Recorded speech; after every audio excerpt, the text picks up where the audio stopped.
주님의 말씀입니다. 오직 그리스도는 죄를 위하여 한 영원한 제사를 드리시고 하나님 우편에 앉으사 그 후에 자기 원수들로 자기 발등상이 되게 하실 때까지 기다리시나니 저가 한 제물로 거룩하게 된 자들을 영원히 온전케 하셨느니라. 히브리서 10장 12절로 14절이었습니다.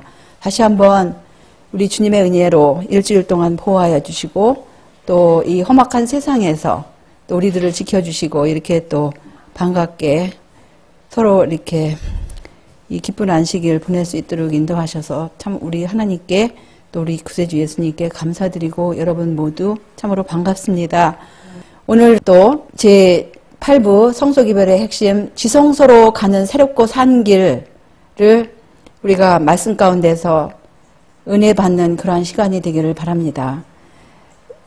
1년에 한 번 이제 지성소에 들어가는데요. 히브리서 9장 7절에 보시면 오직 둘째 장막은 대제사장이 홀로 1년 1차씩 들어가되 피 없이는 아니하나니 이 피는 자기와 백성의 허물을 위하여 드리는 것이라 이렇게 말씀하셨습니다. 그래서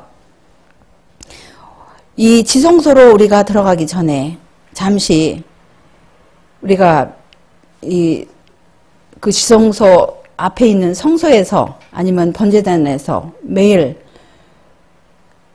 어떠한 봉사가 이루어졌는지 다시 한번 살펴보고 또 잠시 이렇게 그 말씀 가운데서 은혜를 얻고 그 다음에 이제 지성소로 우리가 들어가시겠습니다. 여기 말씀을 보시면 성소 자체뿐 아니라 제사장들의 봉사도 하늘에 있는 것의 모형과 그림자의 구실을 해야 하였다.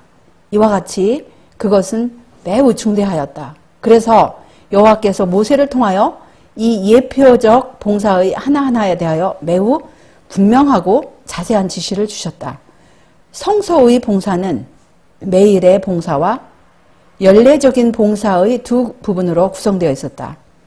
매일의 봉사는 성막 뜰에 있는 번제단과 성소에서 수행되었고 연례적인 봉사는 지성소에서 거행되었다고 하였습니다.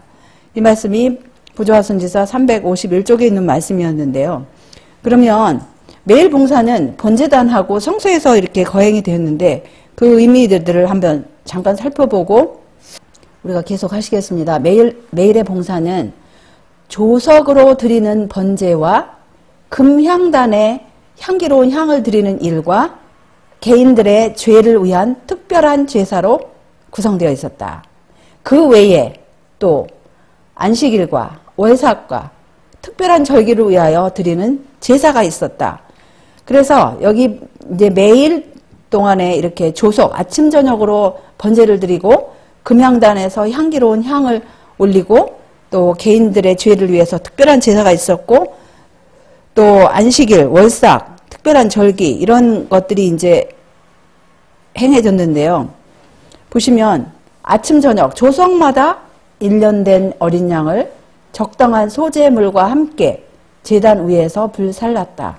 이것은 그 민족이 매일 여호와께 헌신하고 그리스도의 속죄의 피에 끊임없이 의지한다는 것을 상징하였다.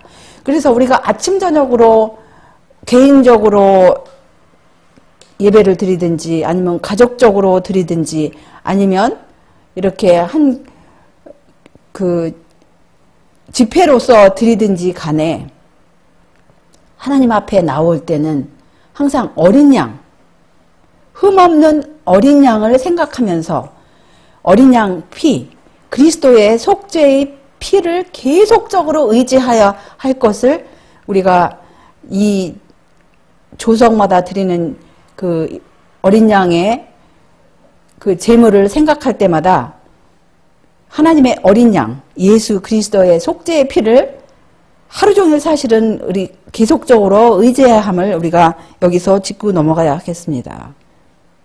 그래서 그 속죄의 피가 없이는 우리 죄 지은 인간은 하나님 앞에 나올 수가 없어요. 그런데 그 어린 양은 흠도 없고 점도 없는 어린 양이라고 하셨습니다. 성소의 봉사를 위하여 드려진 제물은 모두 흠이 없어야 한다고 하나님께서 명백하게 명령하셨다. 제사장들은 희생제물로 가져온 모든 짐승들을 검사하여 흠이 없이 흠이 발견되는 것은 모두 거절해야 한다. 흠 없는 제물만이 자신을 흠 없고 점 없는 어린 양으로 바치시기로 되어 있는 그분의 완전한 순결을 상징할 수 있었다. 그래서 여기서는 흠이 없는 것은 육신적으로도 어떤 결함이 없어야 되고 또 병들지도 말았어야 되고 여러 면으로 깨끗하고 건강한 제물이어야 된다고 하였습니다. 왜냐하면 하나님의 어린 양 우리 주 예수 그리스도의 완전한 그 순결, 그분의 완벽한 것을 상징하기 위해서는 병들어도 안 되고 또 어떤 육체적으로 이렇게 결함이 있어서도 안 되고 완전했어야 돼요. 사도 바울은 그리스도의 추종자들이 어떤 사람이 되어야 할 것을 설명하는 실예로서 이 희생 제물들을 지적하였다. 그는 그러므로 형제들아 내가 하나님의 모든 자비하심으로 너희를 권하노니 너희 몸을 하나님이 기뻐하시는 거룩한 산 제사로 드리라. 이는 너희의 드릴 영적 예배니라고 말하였다. 우리는 하나님께 봉사하기 위하여 자신들을 바쳐야 하며 될 수 있는 대로 거의 완전한 제물이 되도록 노력해야 한다. 그래서 하나님의 어린 양께서 완전한 제물로서 영과 육이 완전하셨던 것처럼 역시 그분의 자녀들 역시 거룩한 산 제사로서 자신들을 하나님께 바쳐야 하므로 완전한 영과 육이 건강한 그런 제물이 되도록 우리 스스로가 또한 노력해야 함을 이렇게 말씀하시고 계시는 거예요. 하나님께서는 우리가 드릴 수 있는 최선의 것보다 못한 것은 무엇이든지 기뻐하지 않으실 것이다. 온 마음으로 그분을 사랑하는 사람들은 생애의 최선의 봉사를 그분께 드리고자 할 것이다. 그들은 하나님의 뜻을 행할 수 있는 능력을 촉진시켜주는 율법과 일치하기 위하여 끊임없이 그들의 모든 힘을 경주하고자 노력할 것이다. 그래서 여기 율법 자체가 하나님의 뜻인데 그런데 그 율법의 그 만 가지로 말씀하신 하나님의 뜻을 행할 수 있도록 우리의 생애가 우리의 몸과 마음이 하나님의 율법과 일치하기 위해서 우리들 스스로도 얼마나 우리 자신을 굴복시켜야 하고 노력해야 할 것임을 여기서 이제 말씀하고 계시는데요.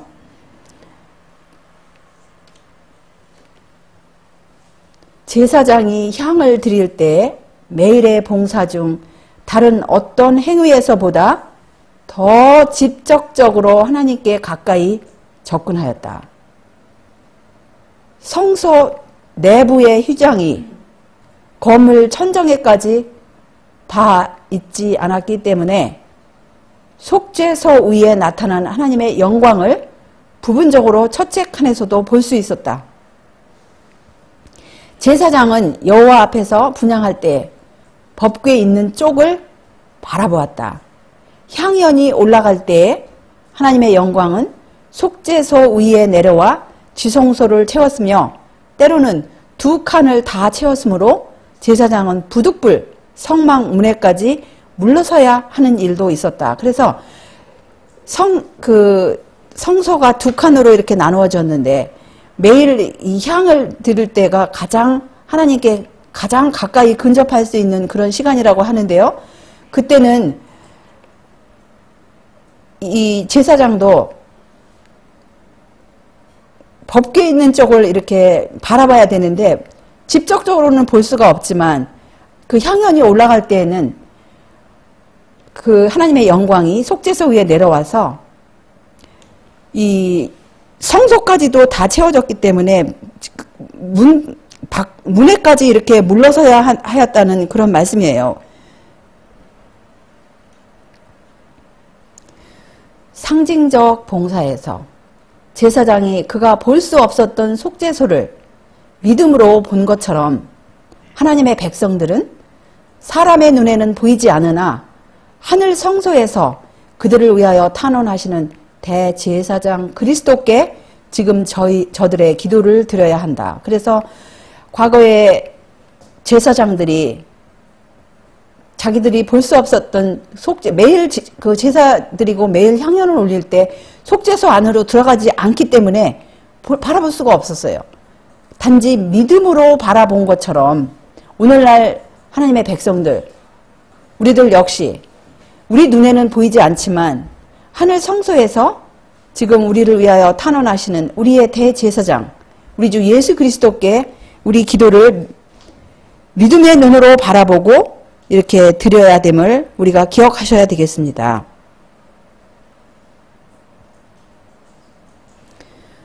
이스라엘의 기도와 함께 올라가는 향연은 그리스도의 공로와 중보, 곧 그분의 완전한 의를 표상하며 그것은 믿음을 통하여 그분의 백성에게 전가된다. 그것만이 죄 많은 인간들의 예배가 하나님께 간합될 수 있도록 한다. 지성소의 휘장 앞에는 끊임없는 중보의 제단이 있었다. 성소 앞에는 끊임없는 속죄의 제단이 있었다. 그래서 그 성소뜰에는 제단이 있었잖아요. 번제단. 그 번제단이 있었고 또 성소 안에는 분향단이 있었어요. 그 분향단에는 우리가 끊임없는 그 중보의 제단, 그 번제단에는 끊임없는 속죄의 제단. 그래서 끊임없는 그분의 속죄와 중보가 없으면 죄 지은 인간, 죄 많은 인간은 하나님 앞에 올라갈 수가 없어요. 하나님 앞에 나아갈 수가 없어요.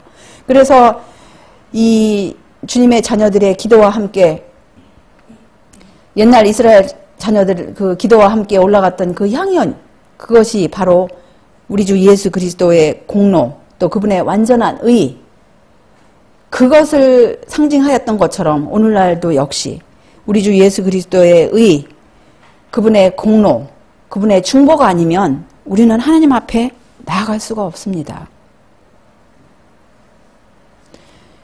피와 향으로 말미암아 하나님께 접근하게 되어 있었는데 이것들은 크신 중보자를 가리키는 상징들이었다. 그분을 통하여 죄인들은 여호와 앞에 가까이 나아갈 수 있으며 그분을 통해서만 자비와 구원이 누구에게 있어요? 어떤 영혼에게? 회개하고 믿는 영혼에게 허락될 수 있다. 그냥 믿기만 하면 되는 것이 아니고 정말 믿을 것 같으면 우리가 하나님의 계명, 하나님의 영광을 하나님께 영광을 드리지 못한 우리의 생애, 하나님의 계명을 깨트린 생애, 그것을 회개하고 또 그것 때문에 돌아가신 우리 주 예수 그리스도의 공로, 또 현재 중보하시는 그 중보, 그거를 믿고 그럴 때 하나님의 자비와 구원이 이르겠다는 약속입니다. 제사장들이 조석으로 분향할 시간에 성소에 들어갔을 때 매일 드리는 희생 제물이 바깥 뜰에 있는 제단 위에 드려지도록 준비되어 있었다. 이때는 성막에 모였던 예배자들이 가장 깊은 관심을 기울이는 시간이었다.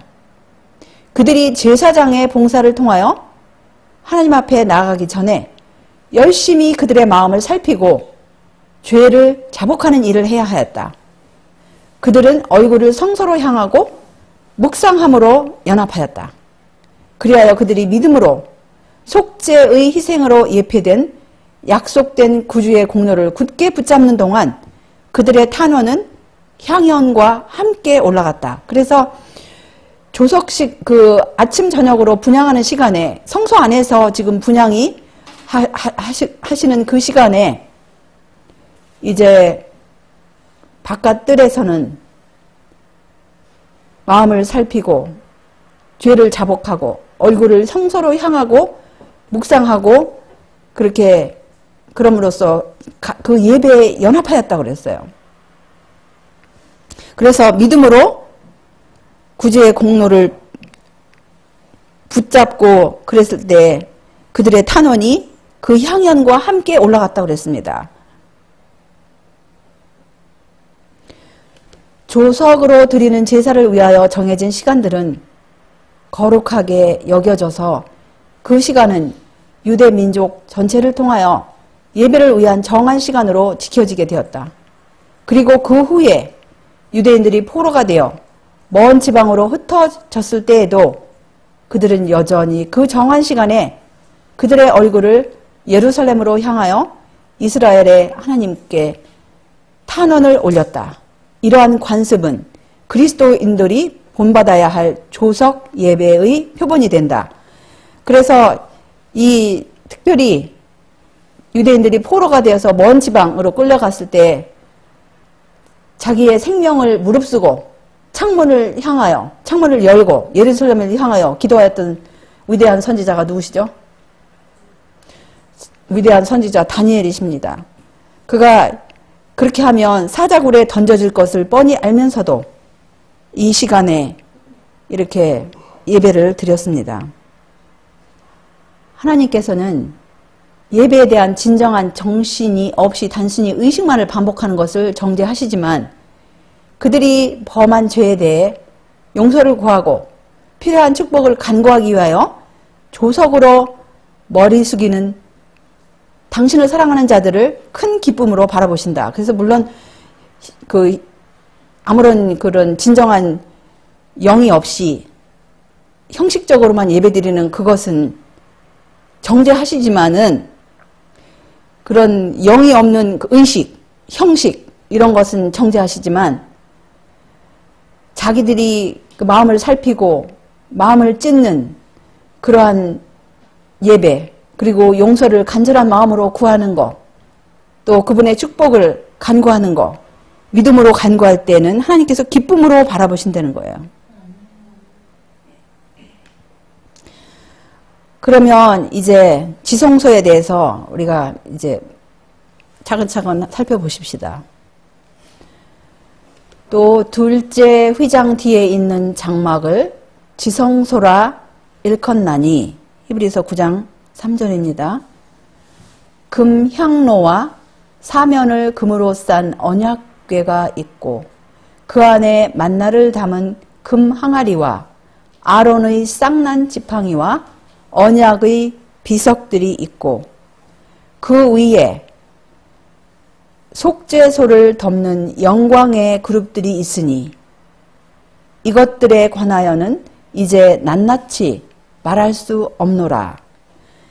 그래서 이 둘째 휘장 뒤에는 그 칸은 가장 거룩한 장소라 일컫는 그러한 장소가 있었습니다. 근데 거기에는 이제 금향로 또 언약궤 금항아리 만나 담은 금항아리 아론의 쌍난 지팡이 그 다음에 언약의 비석들이 있고 또 속죄소를 덮는 영광의 그룹들이 있다고 하였습니다.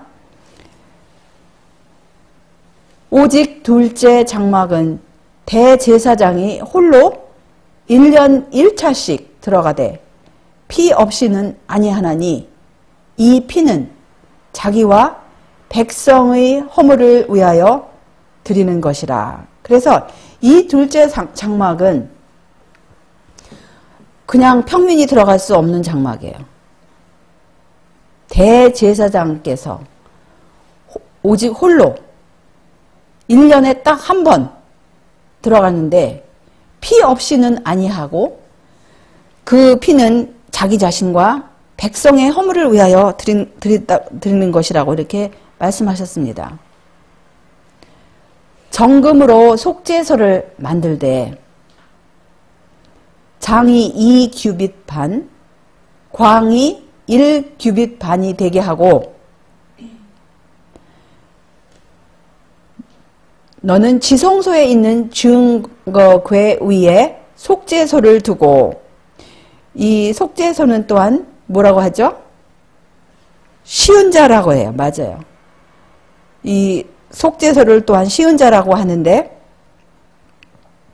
자비의 보좌라고도 하죠. 근데 주님께서 거기에서 만나신다고 하셨어요.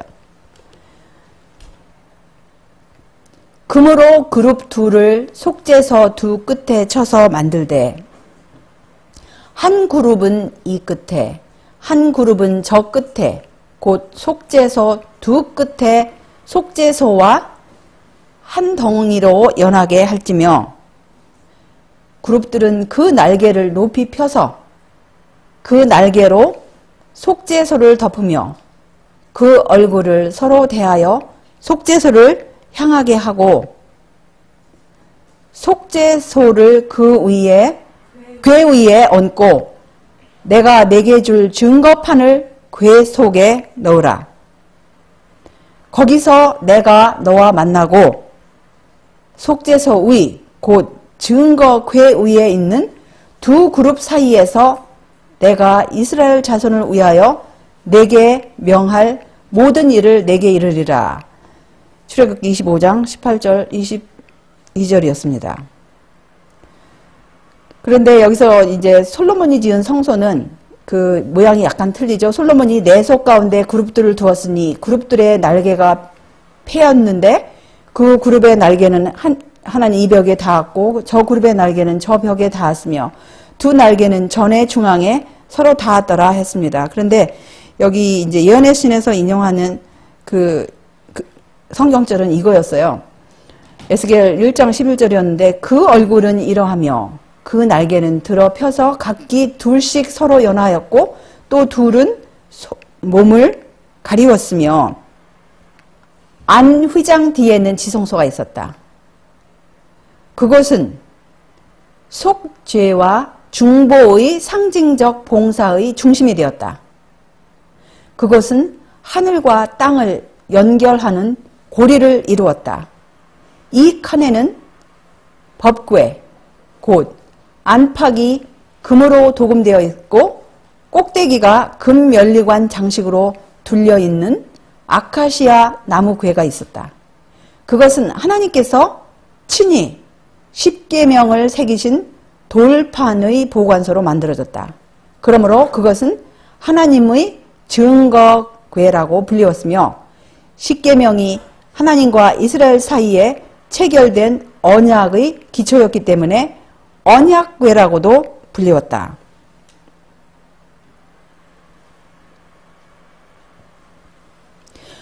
거룩한 궤의 뚜껑은 시은좌 아니면 속죄소라고 불리웠다.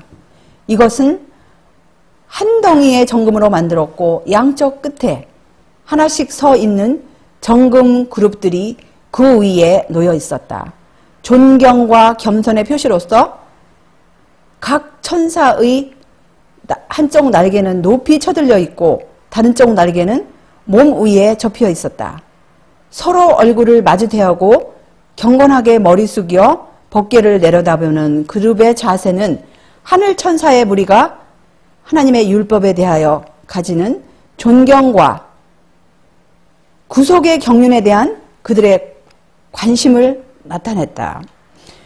그래서 이 구속의 경륜이 지성소에서도 또 한 번 이렇게 보여주시는데 구속의 경륜에서 예수님의 보혈 필수적이죠. 그 다음에 하나님의 계명, 하나님의 계명을 죄인들이 깨뜨렸기 때문에 죄의 삭은 사망이로서 흠 없는 하나님의 어린 양, 하나님의 독생자께서 죄인 대신에 그 둘째 사망의 맛을 보시고 피 흘림이 없이는 용서함이 없는 그 죄의 대가를 그분의 피로써 이렇게 치르셨습니다. 그래서 이 그림이 뭐 완벽하지는 않지만 좀 비슷하게 이렇게 그린 그림이죠. 아론이 1년 1차씩 이 향단 뿔을 위하여 속죄하되 속죄제의 피로 1년 1차씩 대대로 속죄할지니라. 이 단은 여호와께 지극히 거룩하니라.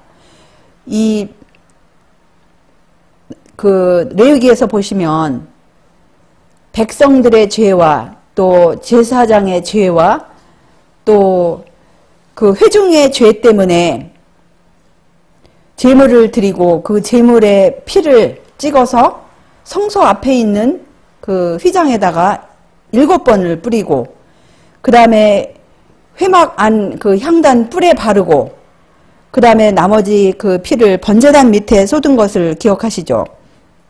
그래서 이 1년에 한 번 이 향단 뿔을 위하여 속죄한다고 그랬어요. 왜냐하면 모든 그 하나님의 백성들의 죄, 1년 내내 그 발리운 그 피가 아직도 거기에 있습니다. 그런데 1년에 한 번 그 속죄하는 날이 또한 정해졌는데, 물론 이제 그것은 우리가 나중에 더 자세히 이제 연구하고, 오늘은 이 속죄에 대해서 계속 이제 하시면, 대제사장 외에는 어떠한 사람도 성소의 안쪽 칸을 들여다보아서는 안 되었다.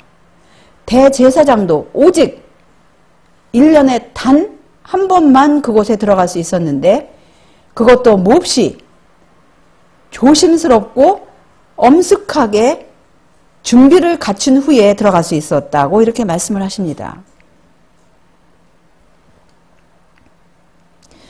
대제사장은 떨리는 마음으로 하나님 존전에 들어갔으며, 백성들은 하나님의 축복을 열심히 간구하면서 마음을 가다듬고 엄숙한 침묵으로 그가 돌아오기를 기다렸다. 대제사장은 속죄소 앞에서 이스라엘 백성을 위하여 속죄하였고, 하나님께서는 영광의 구름 속에서 그와 만나셨다. 그가 보통 때보다 그곳에 오래 머물러 있으면 백성들은 그들의 죄나 대제사장 자신의 죄로 인하여 그가 하나님의 영광으로 죽임을 당하지는 않았을까 하는 염려와 두려움으로 가득 찼다.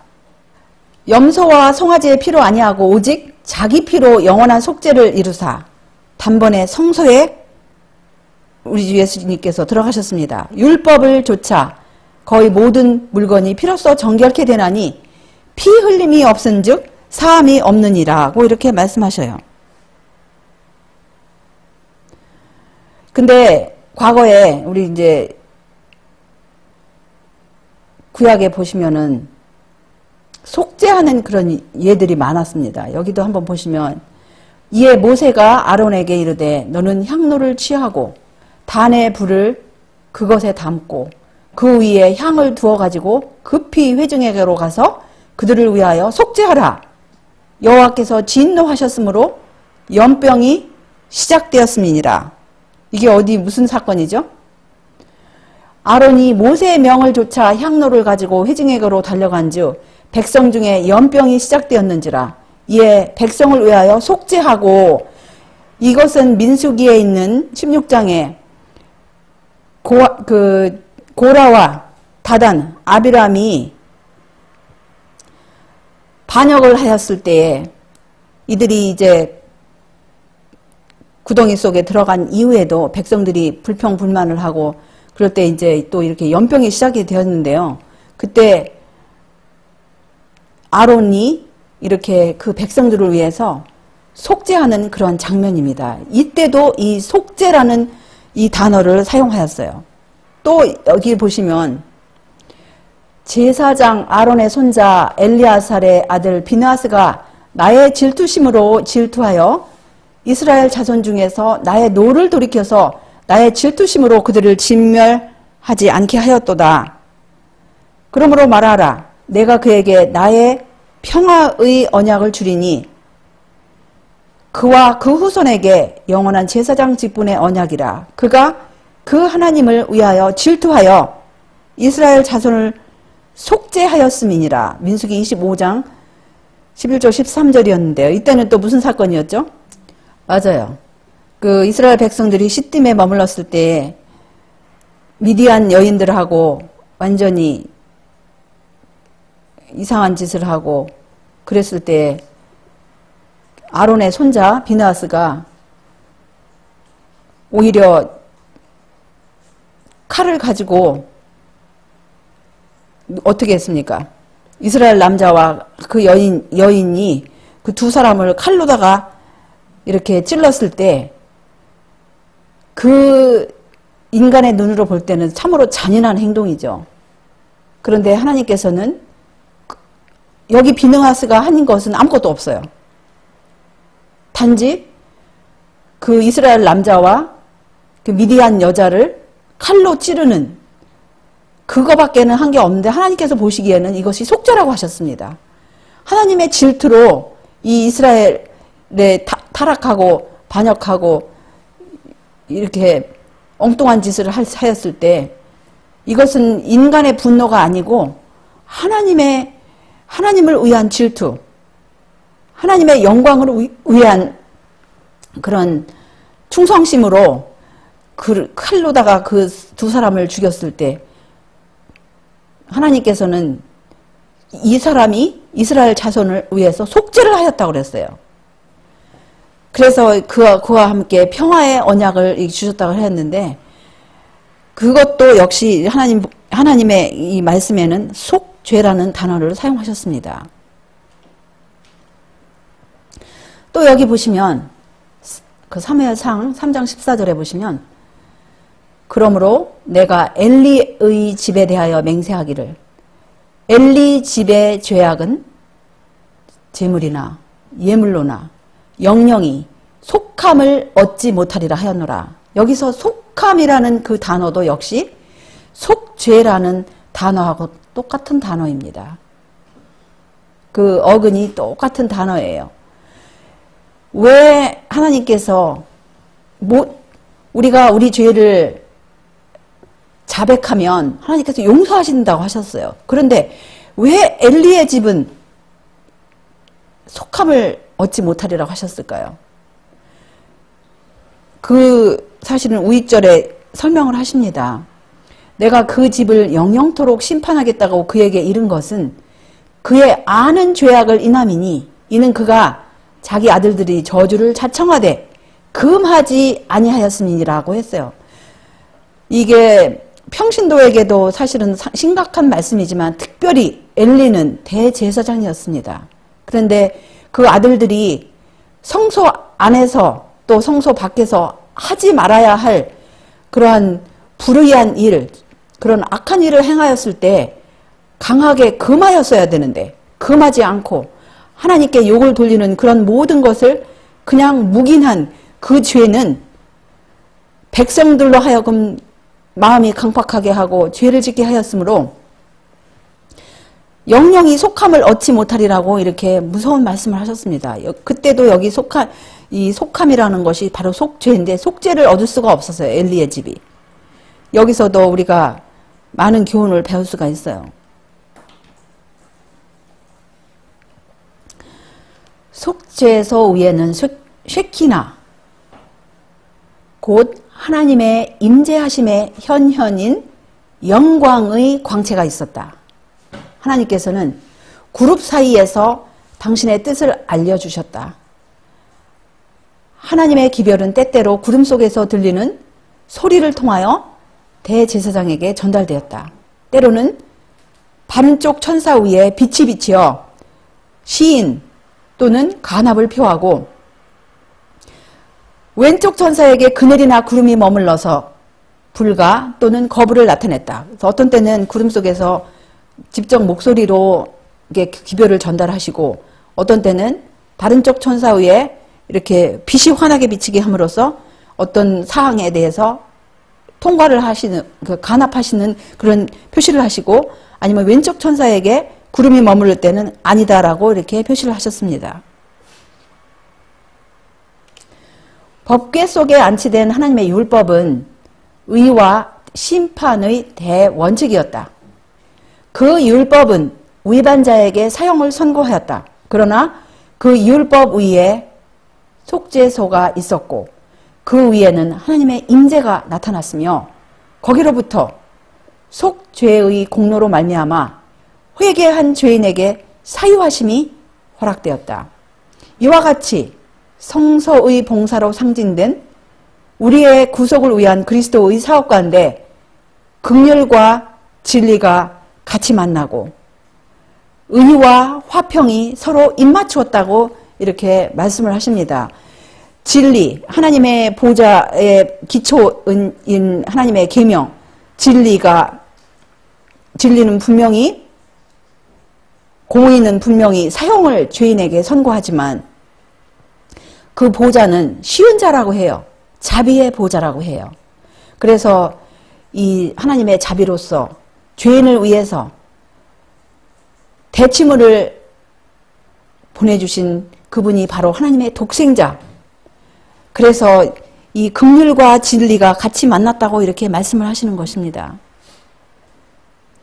너희가 알거니와 너희 조상의 유전한 망령된 행실에서 구속된 것은 은이나 금같이 없어질 것으로 한 것이 아니요 오직 흠 없고 점 없는 어린 양 같은 그리스도의 보배로운 피로 한 것이니라.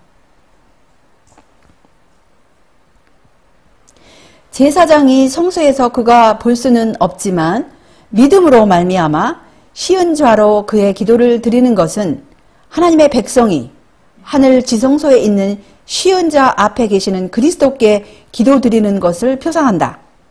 저희가 육신의 눈으로 저희 중보자를 볼 수는 없지만 믿음의 눈으로 시은 자 앞에 계신 그리스도를 보고 그분께 기도를 드리며 그분의 중보의 혜택을 확신 있게 주장하는 것이다. 그래서 과거에도 그 제사장이 성소 안에서는 그 지성소에 계신 그분의 영광을 볼 수 없고 다만 믿음으로만 아침 저녁으로 분향을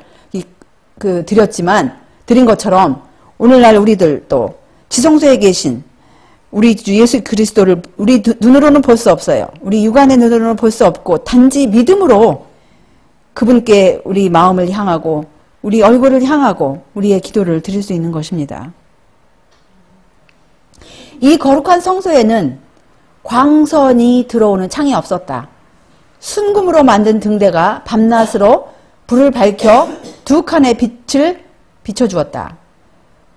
등대 위에 있는 등불의 빛은 성소 옆에 있는 금으로 싼 널판 의와 거룩한 기구와 금실과 은실로 수놓은 아름다운 색깔의 휘장에 반사되어 형용할 수 없이 영광스러운 광경이었다.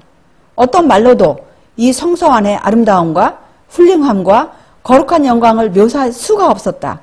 성소에 있는 모든 금은 휘장의 빛깔을 반사하였는데 마치 무지개에 있는 여러 가지 색깔과 같이 보였다고 이렇게 살아남는 이들 155쪽에서 말씀하셨어요. 그래서 성소 안에는 창문이 없었는데 그 순금으로 만든 그 등대에서 밤낮 비춰주는 그 불빛은 두 칸을 다 비췄다 그랬어요. 왜냐하면 그 두 번째 휘장은 윗부분이 열려 있었기 때문에 그 불빛이 위로 이렇게 새 나가서 다 모든 것을 비춰주었기 때문에 여기 말씀처럼 그 모습이 너무나 영광스러운 그런 아름다운 모습이었다고 그래요. 1년에 단 한 번만 대제사장은 가장 조심스럽고 엄숙한 준비를 마친 후 지성소에 들어갈 수 있었다. 대제사장 외에는 어떤 사람도 지성소의 거룩한 모습을 볼 수 없었는데 이 지성소는 하나님의 가시적 영광이 머무는 특별한 장소였기 때문이다. 대제사장은 항상 엄숙하고 두려운 마음으로 지성소에 들어갔고 백성들은 엄숙한 침묵 가운데 대제사장이 나오기를 기다렸다. 그리고 백성들은 하나님의 축복을 간절히 구하였다. 하나님께서는 시은자 앞에서 대제사장과 더불어 말씀하셨다. 만일 대제사장이 지성소에 보통 때보다 더 오래 머물러 있으면 흔히 백성들이 매우 두려워하였는데 이것은 제사장이 백성들의 죄나 혹은 자신의 범죄 때문에 하나님의 영광으로 죽임을 당하지는 않았나 하는 두려움 때문이었다. 그러나 대제사장의 두루마기에 달린 방울의 짤랑거리는 소리가 들린 때에는 안심하게 되었다. 그리하여 대제사장은 나와서 백성을 축복하였다.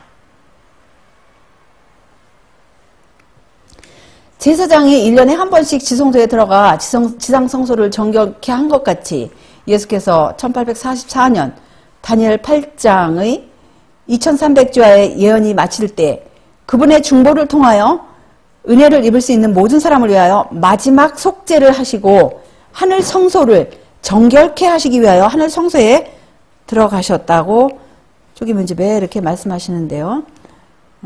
계속해서 보시면은 지상성소의 봉사는 하늘 성소의 모형인데 대제사장이 대속죄일에 지성소에 들어갈 때 성소의 첫째 칸의 봉사는 마치게 된다. 하나님께서는 그가 지성소에 속죄하러 들어가서 자기와 그 권속과 이스라엘 온 회중을 위하여 속죄하고 나오기까지는 누구든지 회막에 있지 못할 것이라고 명령하셨다. 그와 마찬가지로 그리스도께서 속죄의 마지막 봉사를 행하시기 위하여 지성소로 들어가셨을 때 첫째 칸의 봉사는 마쳐졌다. 곧 첫째 칸의 봉사가 그쳤을 때 둘째 칸의 봉사가 시작되었다. 모형적 봉사에서 대제사장이 대속죄일에 성소를 떠나갔을 때 그는 충심으로 죄를 회개한 모든 이스라엘 백성을 위하여 속죄 제물의 피를 드리고자 하나님 앞으로 들어갔다. 그와 같이 그리스도께서도 우리의 중보자로서의 첫째 단계의 봉사만을 마치시고 그 사업의 다른 분야에 들어가서 지금도 죄인들을 위하여 여기 번역상 하나님 앞에서 당신의 피를 가지고 턴원하고 계신다 하셨는데 하나님 앞이 아니에요. 물론 그 윗부분은 하나님 앞으로 여기서는 이 예언의 신에 보면요 참 이렇게 뚜렷하게 말씀하세요. 그 앞 문장은 하나님 앞으로 들어가셨다 했잖아요. 근데 그 뒷문장은 더 구체적으로 그 하나님이 누구신지 보여주시는 단어를 사용하십니다. The Father, before the Father 해가지고 Father라는 단어를 이렇게 사용하는데 예언의 신의 그 일반 시조사의 번역을 보면 그냥 하나님 앞에서라고 했어요. 아닙니다. 아버지 앞에서 당신의 피를 가지고 탄원하고 계신다. 하나님 아버지 앞에서 탄원하고 계시면 여기서 분명히 말씀하시고 계세요. 예언의 신에 보면 이런 뚜렷한 것들을 이렇게 막연하게 하였기 때문에 어떤 때는 참으로 답답한데요.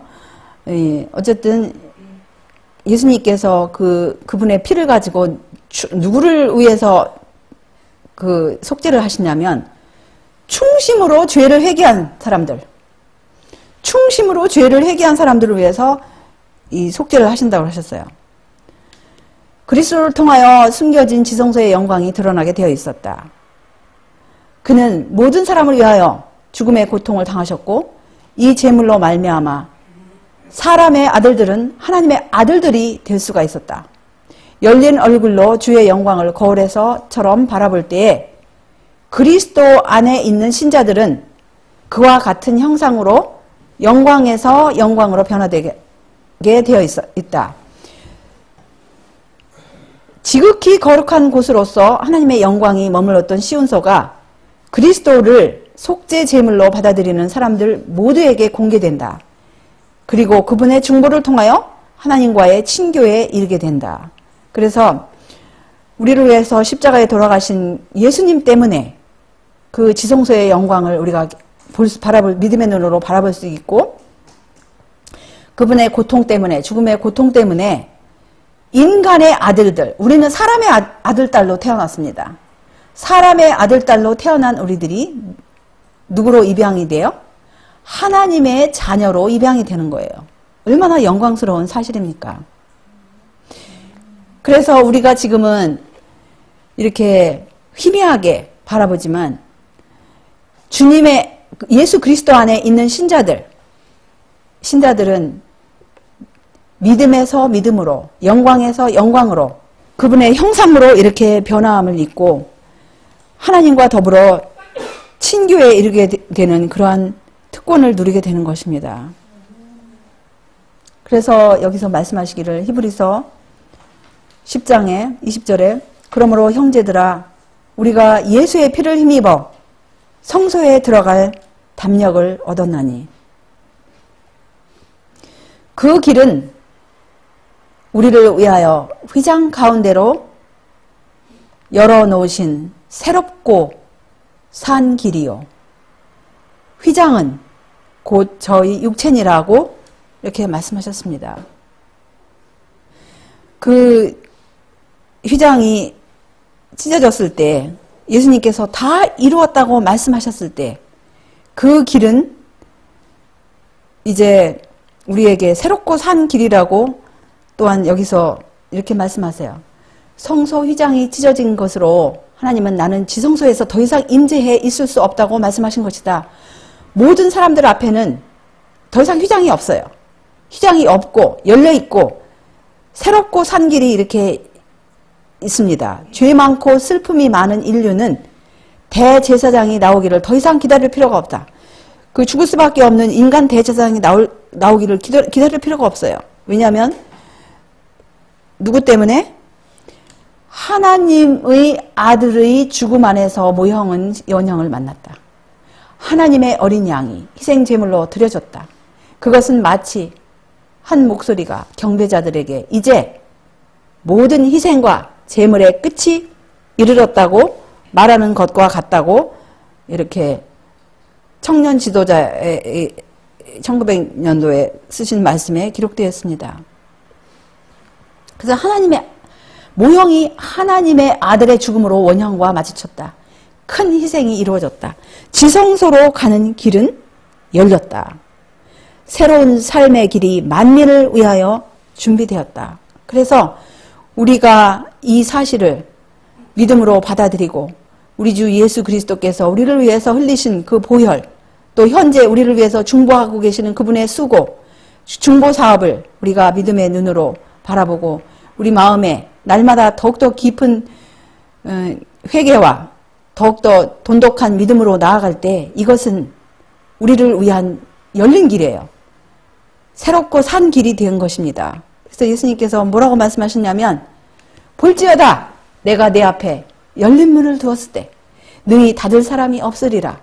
내가 내 행렬을 아노니 네가 적은 능력을 가지고도 내 말을 지키며 내 이름을 배반치 아니하였도다라고 이렇게 말씀하셨습니다. 우리 모두에게 이렇게 지성소로 들어가는 길을 여시기 위해서 희생하신 우리 하나님과 그분의 독생자 우리 주 예수 그리스도께 다시 한번 영광 돌리고 우리가 앞으로 남은 생에 이제 얼굴을 믿음의 눈으로 그것을 향하여 바라보고 우리가 우리 주 예수님을 그분의 보혈을 의지함으로 날마다 더욱더 큰 믿음으로 우리 하나님 앞에 나아가시는 우리 모두가 되시기를 바라면서 말씀을 여기서 마치겠습니다.